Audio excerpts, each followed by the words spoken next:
Hello students, welcome to Sathya's Editalks. இன்றைக்கி நம்ம Tamil short and புக்கில் அத்தியாயம் 10 அதில் இந்த நீண்ட சுழி பார்த்துட்ருக்கோம்.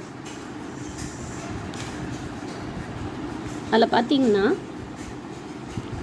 இந்த நீண்ட சுழி அப்படின்றது இந்த சாவையும் போல் சுழியை போல் சாசா சுழி அப்படின்னு நம்ம போட்டோம்னா அந்த மாதிரி இஸ் த ஸ்டீலுப் அப்படின்னு இங்கிலீஷில் சொல்லுவாங்க. ஸ்டீலுப் எஸ்ஸும் டீயும் சேர்ந்தது ஸ்டீலுப்னு சொல்லுவாங்க. தமிழில் வந்து இஸ்த அப்படின்ற மீனிங்கோடு வருது.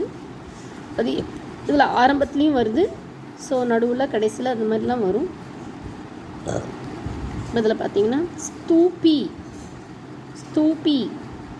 ஸ்தானம், ஸ்தம்பம். ஸோ சில இடங்களில் இந்த சுழியோ கொக்கியோ வந்துருச்சு அப்படின்னா அந்த இடத்துல அந்த நீண்ட சுழியை போட முடியாது, ஸ்டீலுப் வந்து போட முடியாது.